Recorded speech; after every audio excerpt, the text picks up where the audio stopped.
اعوذ باللہ من الشیطان الرجیم بسم اللہ الرحمن الرحیم نحمد و نصلی علی رسولہ الکریم الصلاۃ والسلام علی امام المتقین وقائد المجاہدین وصلوا علیہ وسلموا تسلیما اللہم صلی علی محمد وعلی آل سیدنا مولانا محمد وبارک وسلم۔ ربیع الاول المنور کا مہینہ شروع ہو چکا ہے۔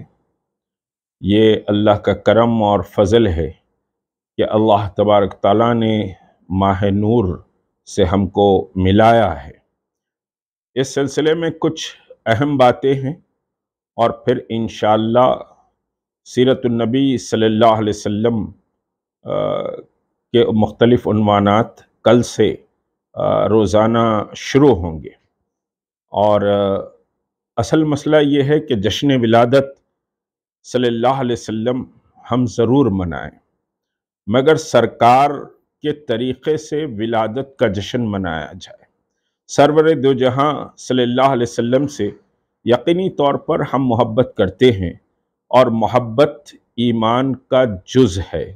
سرور عالم صلی اللہ علیہ وسلم ہر پیر کو روزہ رکھا کرتے تھے، اور صحابہ اکرام کے مختلف روایات سے یہ ثابت ہے کہ جشن ولادت صلی اللہ علیہ وسلم منانا چاہیے، لیکن منانے کا طریقہ یہ ہے کہ ہم اللہ کا شکر ادا کریں کہ اللہ تبارک تعالیٰ نے دین اسلام رحمت للعالمین وجہ تخلیق کائنات سرور دو جہاں محمد رسول اللہ صلی اللہ علیہ وسلم کے ذریعے ہم کو عطا کیا ہے۔ تو یہ اللہ کا شکر کا دن ہے۔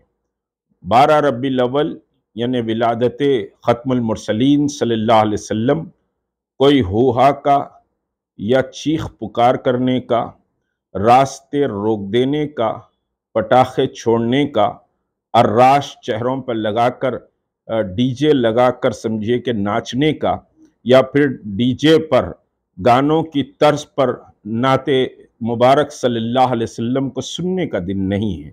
نعت ضرور سنیے، ضرور سرور عالم صلی اللہ علیہ وسلم کے دربار میں خراج عقیدت اپنا حقیر پیش کریے، لیکن یاد رکھیے کہ ہم ایک منظم قوم ہیں، ہم ایک پابند ڈسپلین قوم ہیں، اور ہم کو دیکھ کر لوگ تہذیب اور تمیز اور وقار سیکھنا چاہیے۔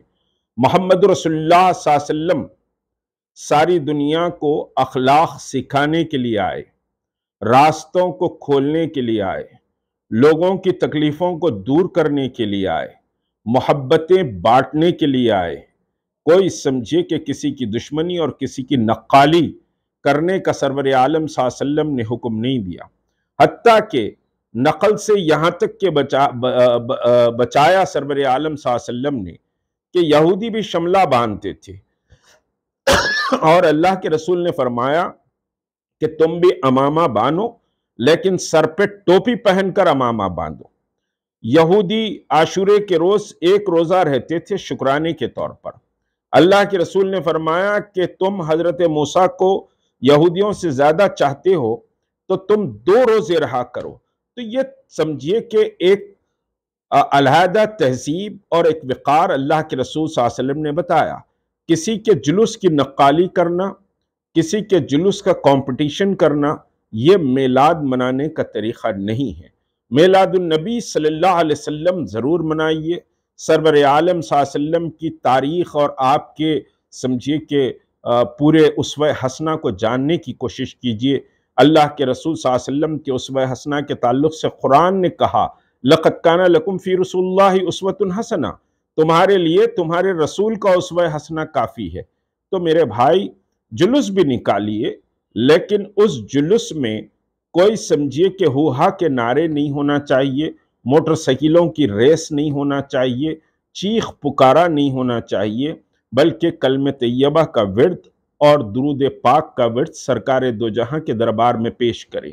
یہ کون سا طریقہ ہے کہ مسلمان اپنے منظم ہونے، اپنے اتحاد کا مظاہرہ کریں اور سمجھیے کہ دوسروں کی طرح چیخ پکار اور سمجھیے کہ گاڑیوں کی ریس ہے، یہ پوری رات تمام گھوم رہے ہیں، اراش لگائے ہوئے ہیں، جھنڈے بے تحاشا ایسے ایسے ہلا رہے ہیں۔ تو یہ طریقہ ولادت منانا نہیں ہے۔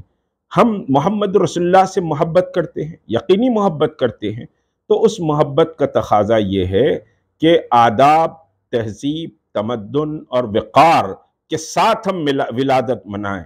نوجوانوں ایک بات یاد رکھو کہ تم کو ساری دنیا دیکھتی ہے ولادت مصطفیٰ صلی اللہ علیہ وسلم کے جشن کے موقع پر، اور تم ایسے جشن مناؤ کہ لوگ سرکار کی تاریخ کو جاننے کے لیے بے چین ہو جائیں۔ تم ایسے جشن مناؤ کہ سید المرسلین سے لوگ محبت کرنے لگ جائیں، غیر بھی اس راستے پر آ جائیں، غیر تم سے نفرت نہ کریں۔ جو سمجھیے کہ آقائے دو جہاں کو نہیں جانتے ہیں، وہ آقائے دو جہاں کی تاریخ اور آپ کی سنتوں اور آپ کے بتلائے ہوئے تعلیمات کو جاننے کے لیے بے چین ہو جائیں۔ اس طرح سے میلاد النبی صلی اللہ علیہ وسلم مناؤ۔ میلاد النبی صلی اللہ علیہ وسلم کوئی کمپٹیشن کا نام نہیں ہے، کوئی نقل کرنے کا نام نہیں ہے، کسی کے جلوس کو سمجھیے دیکھ کر خود بھی تماشا کرنے کا نام نہیں ہے۔ بہرحال میلاد النبی صلی اللہ علیہ وسلم کا یہ مبارک اور منور مہینہ ہم سب کو مبارک کرے، اور یہ وہ سمجھیے کہ صاحب دور سے ہم گزر رہے ہیں جبکہ لوگ سرکار کی شان میں گستاخی کرنے کو ایک انعام سمجھ رہے ہیں، اور ہم تہذیب اور تمدن کے ایسے خزانے لٹائیں کہ گستاخوں کو بھی محمد رسول اللہ کی تعلیمات پڑھنے اور اس سے متاثر ہونے کا موقع فراہم کریں۔ امید کہ آپ سمجھیے کہ جشن رحمت اللہ عالمین صلی اللہ علیہ وسلم کہ اس سمجھیے کہ پورے ماہ میں سرور عالم صلی اللہ علیہ وسلم کی تعلیمات کو دنیا کے سامنے رکھنے کے طریقے سے جشن منائیں گے۔ جلوس اور جلسے ضرور کریں، لیکن تہذیب اور تمدن اور وقار کو اپنے ہاتھ سے جانے نہ دیں۔ امید کے بہرحال یہ ربیع الاول سرور عالم صلی اللہ علیہ وسلم کی تعلیمات کو عام کرنے، غیروں کو متاثر کرنے اور ایک دنیا کو سرور عالم صلی اللہ علیہ وسلم کی تعلیمات سے واقف کرانے کا ذریعہ بن جائے۔ انشاءاللہ العزیز کل سے تاریخ اسلام کے مختلف سمجھیے کہ محمد رسول اللہ صلی اللہ علیہ وسلم کی حیات طیبہ کے مختلف ابواب پر آدھا گھنٹہ سمجھیے کہ لائیو گفتگو ہوگی تاکہ نوجوان استفادہ کر سکے۔ میری گزارش ہے کہ سمجھیے کہ یہ جو گزارشات میں نے کی ہیں اس کو، اور پھر سیرت طیبہ کے جو ابواب کل سے شروع ہو رہے ہیں اس سے استفادہ کرے۔ السلام علیکم ورحمۃ اللہ وبرکاتہ۔